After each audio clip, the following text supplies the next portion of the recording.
नमस्कार, मैं हूं दीपाली राणा। आप देख रहे हैं कमोडिटी राउंडअप। कमोडिटी बाजार के हाल पर तो नजरें डालेंगे ही, लेकिन बात करेंगे सोने की, क्योंकि सोना एक थोड़ा सा स्टॉप लेकर थोड़ी सी गिरावट दिखाकर वापस तेजी की तरफ बढ़ रहा है। तो क्या 1 लाख की तरफ सोना जा रहा है? ये लक्ष्य क्या जल्द हासिल होंगे? इस पर करेंगे बातचीत। बात करेंगे कच्चे तेल की, जहां पर निचले स्तरों से सपोर्ट बनता हुआ दिखाई दिया है।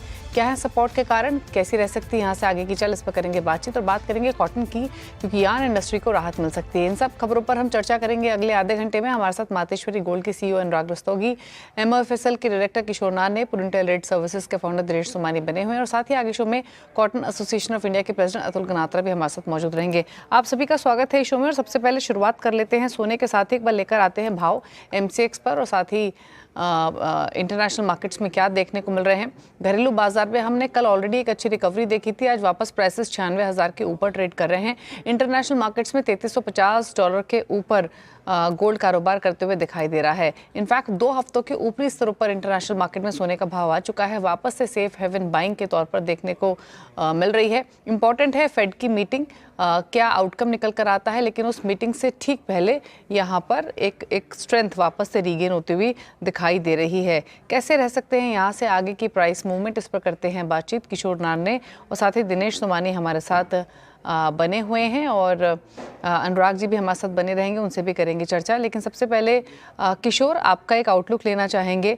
अब कई सारे फैक्टर्स रहे हैं जिसके कारण हमने ये तेज़ी देखी है। एक पिछले कुछ सेशन से ऐसा लग रहा था कि शायद सोना थोड़ा और हल्का होगा, एक एंट्री का मौका देगा, लेकिन वापस से एक स्ट्रॉन्ग रिबाउंड देखने को मिला है। अब इम्पॉर्टेंट है फेड की मीटिंग। हालांकि अनुमान तो यही जताया जा रहा है कि इस बार दरों में कोई बदलाव ना हो, लेकिन ऐसी एक्सपेक्टेशंस हैं कि रिलेटिवली सून फेड की तरफ से कट आते हुए दिखाई देगा इकोनॉमी को सपोर्ट करने के लिए। आप क्या एक्सपेक्ट कर रहे हैं इस बार की फेड मीटिंग से?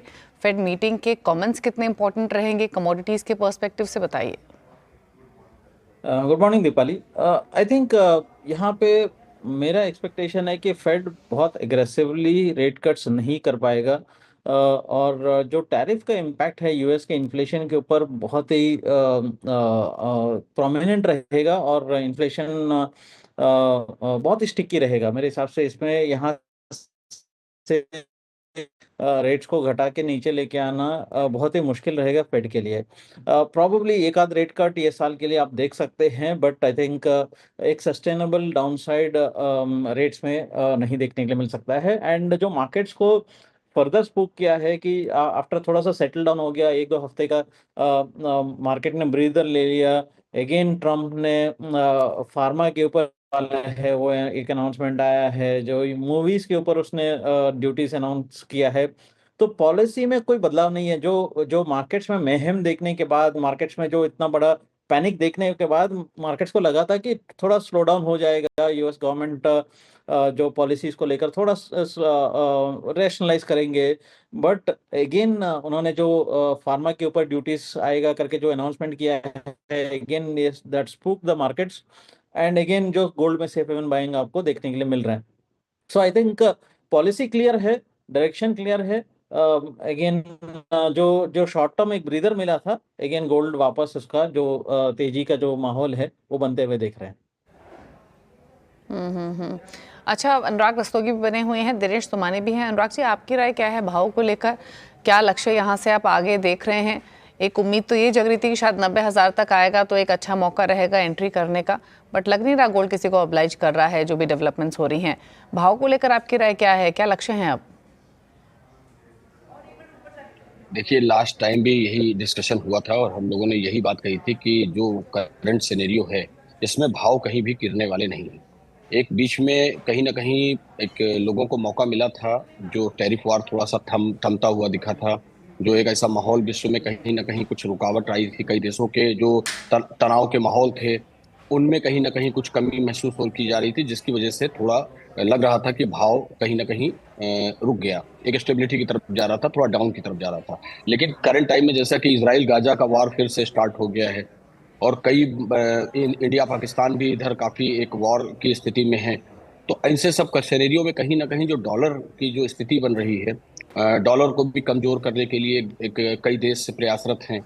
और पूरा आपने देखा कि कई देशों ने अपना स्वर्ण भंडार भी काफी बढ़ा रखा है और बढ़ाने की तरफ प्रयासरत हैं। ऐसी कंडीशन में कहीं ना कहीं सोना $3800 तक जाने की हमें पूरी उम्मीद है, और हम $3800 तक सोने को जाते हुए देख रहे हैं। ओके ओके, तो 3800 तक सोना जा सकता है। और डेफिनेटली जैसे किशोर ने भी मेंशन किया और अनुराग जी ने भी कहा कि जिस तरीके से ट्रंप का जो टैरिफ ट्रेंड है वापस एक्शन में आते हुए दिखाई दिया है और as a hedge, as a safe haven buying gold में वापस से तेज़ी बनती हुई दिखाई दी है। अच्छा अनुराग जी, एक चीज़ और, अगर हम फिलहाल के रिसेंट ट्रेंड्स देखें तो किस तरीके की बाइंग फिलहाल गोल्ड में हो रही है? ज्वेलरी बाइंग की बात करें, इन्वेस्टमेंट बाइंग की बात करें, किस तरीके के ट्रेंड्स ऑफ लेट नोटिस किए गए हैं? देखिए मैडम, अभी तक तो क्या हो रहा था कि जब सोना 1 लाख के आसपास आ गया था, तो जो एक आम कस्टमर था मार्केट में, वो कहीं ना कहीं अपने आप को काफी तकलीफ में महसूस कर रहा था। तो वो क्या कर रहा था, अपने पुराने गोल्ड को रिसाइकिल करा रहा था या इस तरीके से। लेकिन जब सोने ने वापस एक करवट ली और सोना लगभग नीचे में 92,000 रुपए के लेवल तक को एक बार वो टच करके गया, तो उस समय काफी एक अच्छी बाइंग निकली। अक्षय तृतीया तो उन लोगों की काफी अच्छी नहीं गई, लेकिन बावजूद इसके एक मार्केट में फिर से कस्टमर की थोड़ी सी आवाजाही शुरू हुई। लेकिन जो ये करंट टाइम में फिर से ये वापस सोना अपने वापस तेजी की तरफ चल रहा है, तो ऐसे में कस्टमर का कहीं ना कहीं मूवमेंट रुक रहा है थोड़ा थोड़ा। लेकिन फिर भी मैं एक बात कहना चाहूंगा कि आपने देखा कि भाव कहीं ऊपर जाके 1 लाख के आसपास स्टैंड कर गया और वहां से वापस नीचे फिर 92 तक आया। तो ये एक कहीं ना कहीं जो स्टेबिलिटी थी, वो स्टेबिलिटी ने कस्टमर को काफी राहत दी है कि कहीं ना कहीं भाव एकदम से 1 लाख क्रॉस करने के बाद 1.25 नहीं चला गया, 1.10 नहीं चला गया, वो कहीं ना कहीं वापस एक बार आया। और ये एक अच्छा संकेत है, और हमें लगता है कि इधर थोड़ी ग्राहकी होनी चाहिए, क्योंकि शादी विवाह का सीजन भी चल रहा है। लेकिन थोड़ा सा लोगों में ये लग रहा है कि अगर एकदम से भाव बढ़ जाएंगे इंडिया पाकिस्तान वार की वजह से या और अन्य वजह से, तो इसलिए भी आम कस्टमर थोड़ी थोड़ी खरीदी कर रहा है। ओके, तो 1 लाख के भाव की एक्सेप्टेंस धीरे धीरे कंज्यूमर्स के बीच में आ रही है और इसलिए शायद एंटिसिपेटेड है कि यहाँ से थोड़ी बाइंग देखने को मिले वेडिंग पर्सपेक्टिव से भी। अच्छा दिनेश जी, अगर हम ट्रेडिंग पर्सपेक्टिव से देखें तो क्या स्ट्रैटेजी रहेगी, कंसीडरिंग वेडनेसडे का सेशन इंपॉर्टेंट रहेगा जहाँ पर एग्जैक्ट क्यूज फेड की तरफ से आते हुए दिखाई देंगे, ट्रेजेक्ट्री यूएस फेड की क्या रह सकती है वो क्लैरिटी मिलेगी। तो उस बड़े इवेंट से पहले ट्रेड कैसे लें गोल्ड में, क्या सजेशन? जी नमस्कार दीपाली जी। गोल्ड की अगर टोटल वोलेटिलिटी देखी जाए तो पिछले 22 अप्रैल को इसका भाव 99,000 से ऊपर था और ये 10 वर्किंग डे में इसने 92,000 का लो देखा। वहां से दोबारा ये 96,000 के आसपास ट्रेड कर रहा है। मतलब कुल 10 दिन की वोलेटिलिटी 11,000 रुपए हो चुकी है। कल ही की मैं बात करूं तो 93,000 के आसपास गोल्ड ट्रेड कर रहा था, वहां से भी 96,200 के आसपास आ गया। मतलब करीब करीब 3,000 रुपए की वोलेटिलिटी कल और आज में हमें देखने मिली है, जो कि ये काउंटर भी 95,000 के आसपास हो गया। तो 1% is 900 to 1,000 rupees everyday volatility. जो भी ट्रेडर इसमें ट्रेड ले वो स्ट्रिक्ट स्टॉप लॉस से ही इसका ट्रेड करे। आज की मैं अगर बात करूं तो इसमें मोमेंटम काफी ज्यादा स्ट्रांग है। इंटरनेशनल लेवल्स भी 3350 का जो सेंटिमेंटल लेवल था उसके ऊपर ट्रेड कर रहा है। तो मुझे लगता है कि अगर ये 96,000 से अंदर कहीं कोई लेवल आता है तो एक बार बाइंग का इसमें रुख बन सकता है। 96,600 के लेवल्स हमें इवनिंग सेशन तक देखने मिल सकते हैं और 95,700 का इसमें स्टॉप लॉस मेंटेन किया जा सकता है। एक सवाल किशोर से और गोल्ड पर। किशोर, आप क्या सजेशन दे रहे हैं अपने क्लाइंट्स को इन स्तरों से, स्पेशली उन क्लाइंट्स को जो इन्वेस्टमेंट पर्सपेक्टिव से गोल्ड में हैं या जो खरीदारी करना चाहते हैं, क्या सलाह दे रहे हैं आप?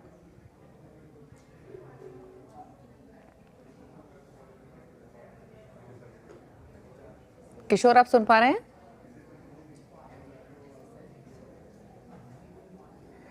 यस, शायद किशोर तक ऑडियो Yes. किशोर, अगर आप सुन पा रहे हैं तो आपसे सवाल ये है कि क्या सजेशन आप अपने क्लाइंट्स को फिलहाल दे रहे हैं गोल्ड पर, स्पेशली इन्वेस्टमेंट पर्सपेक्टिव से, उन क्लाइंट्स को जो ऑलरेडी होल्ड कर रहे हैं पोजीशंस या फिर वो क्लाइंट्स जो एंट्री लेना चाहते हैं?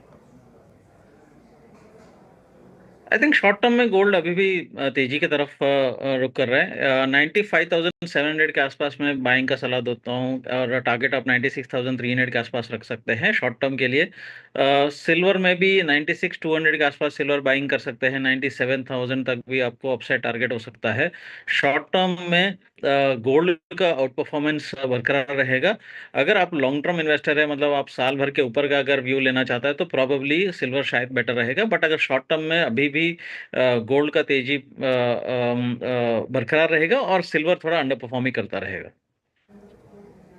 ओके, चलिए, तो चर्चा हुई गोल्ड की, जहां पर व्यू तेजी का ही बना है एटलीस्ट नियर टर्म में, और लॉन्गर टर्म पर्सपेक्टिव से सिल्वर बेहतर है। लेकिन नियर टर्म में आपको अगर ट्रेडिंग अपॉर्चुनिटीज़ देखनी है तो सोने में ही दिखाई देंगी। शुक्रिया अनुराग जी आपका गोल्ड पर चर्चा करने के लिए। किशोर नाने हमारे साथ बने हुए, साथ ही दिनेश सुमानी भी हैं। आगे बढ़ते हुए अब बात कर लेते हैं कच्चे तेल की, जहां पर इंटरनेशनल मार्केट्स में जो ब्रेंट का प्राइस है वो अब $61 के आसपास आ चुका है। और इनफैक्ट किशोर आपसे पूछना चाहूँगी, हम कल चर्चा भी कर रहे थे कच्चे तेल की, तो ज़्यादातर एक्सपर्ट्स जो भी हमारे पैनल पर मौजूद थे सबका व्यू यही था कि ऑलरेडी इतनी गिरावट आ चुकी है क्रूड में कि जो भी नेगेटिव्स हैं वो शायद इस भाव पर फैक्टर्ड इन होना अब शुरू हो जाएंगे और यहाँ से बहुत ज़्यादा डाउनसाइड नहीं दिख रही है, बल्कि टेक्निकल रिबाउंड ज़रूर आ सकते हैं। शायद वही हम आज के सेशन में भी देख रहे हैं। कल भी हमने इनफैक्ट लोअर लेवल से 3, 3.5, 4% नीचे था एक समय में, फिर 1% नीचे ही रह गया था, वो रिकवरी कल भी देखी थी। आपका व्यू क्या है इन स्तरों से कच्चे तेल पर?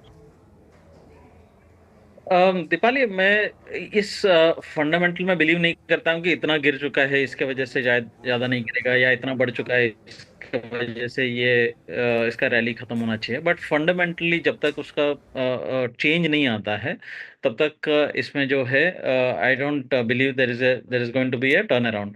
तो फिलहाल के लिए जो इसका जो सबसे बड़ा जो चिंता है कि वो डिमांड कमज़ोर है, और ख़ास करके अगर वर्ल्ड इकोनॉमी अगर रिसेशन में चले जाते हैं या ग्रोथ का स्लो डाउन हो जाता है तो फर्दर इसमें जो डिमांड के साइड पे प्रॉब्लम्स है।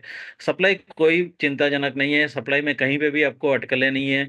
तो मेरे हिसाब से यहाँ पे जो वीकनेस है वो कंटिन्यू रहेगा। यस, टेक्निकल पुल बैक्स आता रहेगा, उसमें कोई दो राय नहीं है। एंड अगर आप मीडियम टर्म इन्वेस्टर है तो प्रॉब्ली आपको थोड़ा सा ऊपरी लेवल्स में इसमें बिकॉली करना चाहिए। बट अगर एब्सोल्यूट शॉर्ट टर्म आज कल परसों के लिए अगर आप बात कर रहे हैं तो मे वायदा क्रूड 4850 के आसपास यहाँ पे खरीदारी करके चल सकते हैं। 4 रहेगा एंड 4770 के स्टॉप लॉस मेंटेन करना चाहिए। अगर जहां तक मेरा सलाह है कि ऑप्शंस में ट्रेड कर सकते हैं तो वहां पे भी आपको 4900 का कॉल ऑप्शन आप बाइंग करके चल सकते हैं 1-2 दिन का जो ट्रेड विंडो के लिए। अच्छा दिनेश जी, नेचुरल गैस पर आपकी राय क्या है? यहाँ पर रिसेंटली तो रिकवरी हमने आते हुए देखी है, थोड़े बाइंग इंटरेस्ट इमर्ज हुए हैं, कल भी भाव चढ़े हुए थे, आज भी ऊपर हैं। क्या राय है इस तरह से नेचुरल गैस पर? जी दीपाली जी, बिल्कुल 256 का इसने रिसेंट कॉन्ट्रैक्ट लो बनाया था, वहां से ये बढ़कर 320 316 का लेवल कल हाई इसने बनाया है। मुझे लगता है कहीं ना कहीं एक रिवर्सल इसमें निश्चित तौर से आया है। बट अगर पोजिशनल प्लेयर्स में ही इसमें अगर किसी ने बाय करना है तो आई थिंक 294 का वेट करना चाहिए। 294 पर पोजिशनल इसमें लॉन्ग लिया जा सकता है। 318 338 के लक्ष्य 1 महीने के भीतर में देखने मिल सकते हैं, और 277 बिलो क्लोजिंग बेसिस इसमें स्टॉप लॉस मेंटेन करना चाहिए। मेरे लिए आज से नेचुरल गैस में एक अच्छा मूव अभी आने की संभावना बनती है। ओके, तो यहाँ से प्राइसेस और मजबूत हो सकते हैं। आज ये भाव 2% ऊपर कर रहे हैं ट्रेड। अच्छा, आगे बढ़ते हुए अब बात कर लेते हैं बेस मेटल्स की। एक बार प्राइस एक्शन लेकर आते हैं आपके स्क्रीन पर। जिंक मोमेंटम अच्छा दिखा रहा है, आज 1% ऊपर है। कॉपर में 0.5% की बढ़त। एल्यूमिनियम फ्लैट, बायस पॉजिटिव, लेड बिल्कुल फ्लैट, लेकिन इंटरेस्ट जिंक और कॉपर में ही रहा है। किशोर, कैसे देखते हैं पूरे ही बेस मेटल पैक को? अगेन यहाँ भी ट्रम्प के क्या एक्शंस रहते हैं टैरिफ्स को लेकर, इस पर नज़रें बनी हुई हैं और ये पूरा ही स्पेस सेंसिटिव है इन डेवलपमेंट्स को लेकर। लेकिन अब एज अ पैक आपकी राय क्या है? कहीं बेट करना हो तो कंफर्ट कहाँ है, क्या सलाह? दीपाली, आई थिंक आज खास करके जो थोड़ा पॉजिटिविटी बेस मेटल्स में देखा है कि एक जो पॉसिबिलिटी है कि चाइना और अमेरिका के बीच में एक जो बातचीत चालू होने का जो है वो कहीं ना कहीं एक होप दे रहा है इस मार्केट को। चाइना ने ये बताया कि उन लोग कंसिडर कर रहे हैं कि वॉशिंगटन का ऑफर का जो कि ट्रेड टॉक्स के लिए है, एक डिस्कशंस के लिए टेबल पे आ जाइए, उसके बाद इसके ऊपर हम कुछ फर्दर इसको सोल्यूशन निकाल सकते हैं। उस बेसिस पे यहाँ पे पॉजिटिविटी आया है। ये शॉर्ट टर्म रहेगा। इसमें जैसा आपने बताया कि बिल्कुल सही है कि जिंक में इसमें मोमेंटम काफ़ी अच्छा है, तो मैं जिंक पसंद करूंगा आज के लिए। मैं वायदा 247 के आसपास खरीदारी कर सकते हैं। 244 का स्टॉप लॉस मेंटेन करना चाहिए। 252 का टारगेट्स के लिए यहाँ पे बाइंग कर सकते हैं। ओके, आपको ट्रेड पिक करेंगे क्या बेस मेटल से दिनेश जी? जी बिल्कुल, मुझे लगता है कि ट्रम्प साहब ने कराया करीब करीब 17 देशों से उनके नेगोशिएशन इस वीक एंड तक के टैरिफ के हो जाएंगे, और चाइना पर भी सकारात्मक संकेत उनके दिखाई दे रहे हैं। तो मुझे लगता है कहीं ना कहीं बेस मेटल पैक में एक अच्छा मूव आ सकता है, और बड़े लंबे समय के बाद में एल्यूमिनियम और जिंक में एक पॉजिटिविटी हमें देखने मिली है। 248.50 के अराउंड मेरे हिसाब से जिंक बाय करना चाहिए 252 के लक्ष्य के लिए। 247 के इसमें स्टॉप लॉस मेंटेन किया जा सकता है। कॉपर मुझे लगता है 846 के अराउंड बाइंग बनता है, 841 का स्टॉप लॉस, 856 का इसमें टारगेट देखा जा सकता है। ओके, तो कॉपर पर रही राय आपको जिंक पर भी मिली है और पूरे पैक पर भी कॉपर इस समय 847 आधा पौने 1% ऊपर कर रहा है ट्रेड। चलिए रुकने इसी के साथ एक ब्रेक के लिए। ब्रेक के बाद एग्री कमोडिटी बाजार पर नजरें रहेंगी, साथ ही बात करेंगे कॉटन की भी। अतुल गनात्रा हमारे साथ मौजूद रहेंगे आगे बातचीत करने के लिए, क्योंकि एक्सपेक्टेशंस ये हैं कि जो कॉटन यार्ड इंडस्ट्री है उनकी रेवेन्यूज़ में इस फिस्कल ईयर में 7 से 9% की ग्रोथ देखने को मिल सकती है। कौन से फैक्टर्स रहेंगे जो इस ग्रोथ को सपोर्ट करेंगे, क्या आउटलुक है यहाँ से, समझेंगे इसको एक छोटे से ब्रेक के बाद। चल वापस आते हैं। आप देख रहे हैं कमोडिटी राउंडअप। अब बात करेंगे कॉटन की। दरअसल देश में कॉटन यार्ड इंडस्ट्री की आय बढ़ने की उम्मीद है, वो भी 1-2% नहीं बल्कि 7 से 9%। अचानक इस तेजी के पीछे के कारण क्या हैं और फिलहाल स्थिति कैसी है इंडस्ट्री की, इस पर बातचीत करते हैं। कॉटन एसोसिएशन ऑफ इंडिया के प्रेसिडेंट अतुल गनात्रा हमारे साथ मौजूद हैं। तो अतुल जी, जो रिपोर्ट्स आ रही हैं सामने कि इस बार इस फिस्कल में कॉटन यार्न इंडस्ट्री की 7 से 9% रेवेन्यू ग्रोथ रह सकती है, क्या ये सही एक्सपेक्टेशंस हैं? पिछले साल कितनी ग्रोथ थी, उसके मुकाबले कितनी तेजी रह सकती है और इसके पीछे के कारण क्या हैं? जी, गुड मॉर्निंग दीपाली जी। देखिए, जो हमारा यान का मेन एक्सपोर्ट होता है वो 50 to 60% बांग्लादेश में होता है और 10% चाइना में जाता है और 20% करीब करीब यूरोपियन कंट्रीज में जाता है और 10% जो है वो वियतनाम, इजिप्ट, श्रीलंका और अदर छोटी छोटी कंट्रीज में जाता है। अब क्या हो गया कि ये जो डॉलर का फ्लक्चुएशन होने की वजह से हमारा यान का प्राइस सस्ता हो गया है, इसलिए थोड़ा डिमांड हमारे लोकल में भी डिमांड अच्छा है और एक्सपोर्ट में भी डिमांड अभी कह सकते हैं कि अच्छा है। तो मेन वजह जो है कि हमारा जो रुपी एप्रिशिएट हुआ है उसका फायदा दूसरी कंट्री को जो बाय करते हैं उसको थोड़ा हो रहा है, तो उसकी वजह से थोड़ा एक्सपोर्ट में डिमांड है अभी। जी दीपाली जी। ओके, अच्छा, अगर हम टोटल रेवेन्यू की बात करें इन जनरल पूरी इंडस्ट्री की, तो एक्सपोर्ट्स कितना कॉन्स्टिट्यूट करते हैं अतुल जी, पहली चीज़। और दूसरी ये यान प्राइसेस पर आपने कहा कि भाव कॉम्पिटिटिव है, प्राइस कम हुए हैं इसलिए भी डिमांड बढ़ी है, तो प्राइसेस को लेकर क्या आउटलुक है फिर यहाँ से? जी देखिए, जो हमारा यान का प्रोडक्शन है वो 25 to 30% हम एक्सपोर्ट करते हैं यान का और बाकी 70-75% हमारे यहाँ यूज होता है। तो अब ज़्यादा से ज़्यादा लूम्स वगैरह अगर हम सुन रहे हैं कि एमपी और बिहार में टेक्सटाइल पार्क आ रहे हैं, वहाँ पे गारमेंट इंडस्ट्री को प्रोत्साहन दिया जाता है, तो वहाँ अगर बढ़ेगा तो एक्सपोर्ट हमारा यान का कम होगा और गारमेंट का एक्सपोर्ट बढ़ेगा, जो एक अच्छी चीज़ है। जी दीपाली जी, तो डिमांड अच्छा ही रहेगा यान का। ओके, अच्छा, एक दो चीज़ें और अतुल जी आपसे पूछना चाहेंगे। पहला तो ये कि अगर हम पिछले साल से तुलना करें और सिर्फ चाइना मार्केट की बात करें, तो क्या चाइना को जो हम एक्सपोर्ट करते हैं उसमें कमी देखने को मिली थी 5 से 7% की, जो रिसेंटली रिपोर्ट्स में इंडिकेट किया गया है? और दूसरा ये कि इस बार एक्सपेक्टेशंस इनिशियली जो बन रही हैं वो कितनी ग्रोथ की बन रही है ओवरऑल एक्सपोर्ट्स में पिछले साल के मुकाबले? जी, आपने सही कहा। जो हमारा पहले यान में आज से 2 साल पहले जो चाइना में मेन बायर चाइना था हमारे यान का, वो अभी चाइना को हमारा एक्सपोर्ट कम हुआ है और बांग्लादेश वगैरह कंट्रीज में, यूरोप में हमारे यान का बहुत अच्छा डिमांड है। तो चाइना में डेफिनेटली हमारा यान का एक्सपोर्ट कम हुआ है। हमारा कॉटन का भी एक्सपोर्ट पहले चाइना में बहुत बड़ा एक्सपोर्ट होता था, 10 लाख, 15 लाख, 20 लाख गांठ एक्सपोर्ट होता था, मगर हमारे यहाँ लोकल में कॉटन का कंजम्पशन बढ़ने से हमारे रेट जो है वो चाइना को नहीं परवड़ते, तो वो थोड़ा कॉटन का भी एक्सपोर्ट चाइना में कम हो गया है। जी दीपाली जी। ओके, अतुल जी, एक लास्ट क्वेश्चन। उम्मीद करें फिर यहाँ से इंडस्ट्री के स्पिनर्स के, मिलर्स के जो मार्जिन्स हैं वो थोड़े से बेहतर होते हुए दिखाई देंगे, कुछ इम्प्रूवमेंट देखने को मिलेगी? जी, देखिए, इस साल लकीली लास्ट 6 महीने से जब से सीजन चालू हुआ है तो कॉटन के भाव बहुत रीजनेबल रहे इंडिया में, तो इस वजह से स्पिनिंग मिल का प्रॉफिट इस साल लास्ट 6 महीने से बहुत अच्छा रहा है। मैं आपको बताऊं, लास्ट ईयर हमारे कॉटन के एवरेज रेट 59,000 से 60,000 थे और इस साल हमारे कॉटन के एवरेज रेट लास्ट 7 महीने के 54,000 रहे हैं। तो ये जो रुई 10% जो 5,000 रुपया पर कैंडी सस्ती हुई है, उसका फायदा स्पिनिंग मिल को मिल रहा है और स्पिनिंग मिलें अच्छा प्रॉफिट में काम कर रही है। जी दीपाली जी।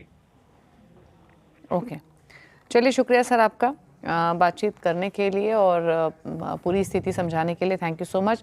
दिनेश जी, कॉटन प्राइसेस पर आपकी राय क्या है? जी बिल्कुल, जैसे अतुल सर ने कहा कि एक्सपोर्ट में थोड़ा सा बढ़ोतरी है और जो हमारा इस बार का जो क्रॉप एस्टिमेट था वो 294 लाख बेल्स था, जो काफी घटकर है, मतलब काफी निचले स्तर पर है। और साथ ही साथ डोमेस्टिक ग्राहकी काफी अच्छी है। चाइना अगर खुलकर आता है तो मेरे हिसाब से प्राइसेस को कहीं ना कहीं सपोर्ट मिलेगा और मिलता ही रहा है। तो यहाँ से मुझे लगता है प्राइसेस में ज्यादा घटने की संभावना कम नजर आती है। अपसाइड मुझे लगता है कि एक बार 56,000 पर कैंडी बेल्स होने की पूरी संभावना बनी। ओके, बात करते हैं कुछ और एग्री कमोडिटी मार्केट की। एक स्पाइसेस पर और राय ले लेते हैं, जहां पर नरमी हमने प्रीवियस सेशन में भी देखी, कंटिन्यू होते हुए दिख रही है। धनिया भी इनफैक्ट लाल निशान में है। जीरे में आधा % की कमजोरी। टर्मरिक, जहां पर बाइंग इंटरेस्ट हमने रिसेंटली देखे थे, वहां भी थोड़ी सी नरमी आई है। क्या राय है आपकी पूरे ही स्पाइसेस के पैक पर दिनेश जी? जी, across the board everywhere selling है। मेजर जो एक खौफ सब बन गया है ट्रेडर्स में कि एक वॉर लाइक सिचुएशन क्रिएट हो गई है, और जब भी ऐसी कुछ सिचुएशन क्रिएट होती है तो इनिशियल जर्क में एग्री कमोडिटीज में एक मेजर फॉल आता है। अक्रॉस द बोर्ड टर्मरिक हमने देखा तो 14,600 14,700 के लेवल से वो 13,800 के लेवल्स के आसपास आ चुकी है। पर यहाँ लगता है 13,600 का एक मेजर सपोर्ट है। ये सपोर्ट ब्रेक नहीं करता हुआ मुझे लगता है दोबारा 14,200 14,400 के लेवल्स हल्दी दिखा सकती है। हालांकि जीरा अगर मैं कहूँ तो एक्सपोर्ट डिमांड थोड़ी सी सुस्त है, बहुत ज्यादा कोई डोमेस्टिक बेसिक ग्राहक ही नहीं है और डीमैट स्टॉक निरंतर लगता जा रहा है। तो मेरे हिसाब से जीरे में बहुत ज्यादा कुछ तेजी की संभावना नजर नहीं आती है। और डाउनसाइड भी मुझे लगता है 21,200 21,300 रेस्ट्रिक्टेड रहेगा। रिबाउंड एक्टिविटी आने वाले 10 से 15 दिन में मुझे नजर आती है। धनिया की बात करूं तो मेरे हिसाब से 7550 के ऊपर अगर धनिया ट्रेड करता है तो 7880 के लेवल दिखा सकता है। 7300 का ऐसे स्टॉप लॉस मेंटेन किया जा सकता है। ओके, अच्छा, ग्वार पैक पर भी राय लेंगे, लेकिन उससे पहले किशोर, रुपी डॉलर पर अभी राय क्या है आपकी? डॉलर में हमने लगातार थोड़ा नरमी आते हुए देखी, यहाँ से क्या आउटलुक बन रहा है डॉलर इंडेक्स पर?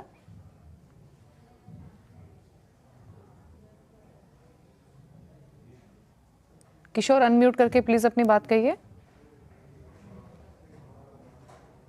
आई थिंक डॉलर में थोड़ा सा फर्दर अप्रिसिएशन का दौर जारी रह सकता है, और यहाँ पे जो है इनिशियल सपोर्ट जो है आपको 8440 के आसपास एक स्टेबिलिटी मिल सकता है। बट मेरे हिसाब से यहाँ पे फर्दर अप्रिसिएशन मिलेगा, because what we are looking at is कि ग्लोबली डॉलर वीकनेस जारी रहना चाहिए।